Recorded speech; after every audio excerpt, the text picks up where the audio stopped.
ఇద్దరు ఎందుకు కాపలా చెప్పండిడా బావా నేనైతే పౌలంతా డ్యూటీ చేస్తా బావా. నువ్వురా నేను రాత్రి కాపలా కాస్తానా. రాత్రి కూడా అందుకే ఏడను ఉచ్చలు పోసే పోతే పుసుపుస ఉంటుంది నేను ఎలకలనుకున్నా. అందుకే ఏడను ఉచ్చలు పోసే పోతే పుసుపుస ఉంటుంది నేను ఎలకలనుకున్నా. కాదు మీకు జీతం ఎంతరా? నాకు 5,000 ఇచ్చా అన్నా. నీకు నేను రాత్రి పని చేస్తాడు 10,000.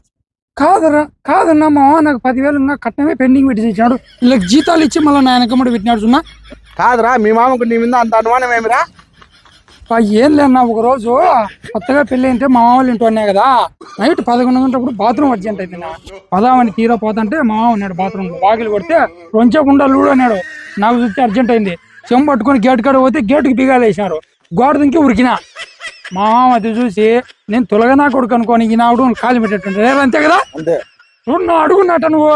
కాదు బాబు, వానికి 2 టాలకు అర్జెంట్ అయ్యి గోడ దుంకిపోతే వాని మీద అనుమానం పడతావా? వాని మీద అనుమానం పడి వాళ్ళని కాపలా పెడతావా? కాదునా, మన రాత్రి 2 గంటలకు 9 గంటలప్పుడు చెట్ల నుంచి దూరం వస్తున్నాను. నేను చూసిన మొత్తం పెడతావు నా కొడుక. వానికి 2 టాలకు అర్జెంట్ అయిందని చెప్తాను కదా. చెప్తే మీకు అర్థం కాదురా. ఏందన్నా ఇంత అనుమానం అయితే నాకు అవసరం లేదన్నా. వాళ్ళ కూతురుని మా ఇంటికన్నా పంపిమను, లేకపోతే వీళ్ళిద్దరిని తీసేమను. ఇట్లా నా వల్ల కాదు చెప్తాను నేను. ఎట్టోట ఓర్చుకోరా ఆచారం మంచిగా అయిపోయేంత వరకు. వీళ్ళిద్దరిని తీసేమని లేకపోతే తీసేపిచ్చాంలే. చెప్పమంటే చెప్పు బాబు, వాళ్ళిద్దరిని తీసేయి. కాదు చంద్రన్న, మా అల్లుడుగా అంతా చాలా తలనొప్పి అయిపోయింది నా. అంతకుముందు పెళ్లికి ముందు కార్డులు కొట్టించేప్పుడు మధ్య నిషేధమని చెప్పి అట్ట అల్లరి చేశా. ఇప్పుడు వాళ్ళ ఇద్దరిని తీసేమని ఇట్లా అల్లరి చేశా. ఏందిన్నా ఇది? బాబు వాళ్ళిద్దరిని తీసేస్తావా? నీ కూతురు వాళ్ళ ఇంటికి పంపిస్తావా? ఆషాఢ మాసంలో వాళ్ళ ఇంటికి పంపించకూడదు. అంటే వాళ్ళిద్దరిని తీసి పారేంతలే. ఇద్దరికి శరీర 5 అడ్వాన్స్ ఇచ్చినావు, 2 డ్యూటీ చేసినావు. ఇప్పుడు 20,000 ఎక్కడ తెరిచారు? మీరు లెక్కించలేదునా? నేను 2 రోజులు ఇద్దరు మెలుకొని నీకోసం కాపలా కాసిన. లెక్కనికి ఇచ్చే పరిస్థితి లేదు. పంపన్నా మనం. ఒక్క నిమిషం ఉండండి. 50,000 మీకు అడ్వాన్స్ ఇచ్చాను నాకు డ్యూటీ చేయమని. మామ ఎట్లా మామను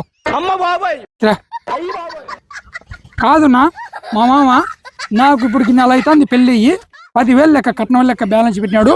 వాళ్లకు 50,000 అడ్వాన్స్ ఇచ్చినాడంట. ఏమన్నా మా మామూలుగా చెప్పునా? ఏం బాబు 10,000 ఇచ్చేసింటే? అల్లుడు కదా సర్దుకుంటాడు, గుడ్డలు పెట్టేప్పుడు ఇచ్చాంలే అని లేదన్నా. గుడ్డలు పెట్టిప్పుడా? నాకు నెల అయింది, వడ్డీతో సహా పెట్టాలి. నువ్వు చెప్పు. ఏం బాబు 10,000 ఇచ్చింటే మీ బ్యాలెన్స్ పెట్టుకోకుండా? అల్లుడు ఓకేనా? సర్లేనా అయితే. ఓకేనా? థ్యాంక్స్ అన్నా. ఓకే. ఏంది నాకు మబ్బులో అయితే యాడిని తిరగు రాదన్నా, పుసుపుస అంటదిన్నా. ఇటు చూస్తే ఎవరు కనపరారు.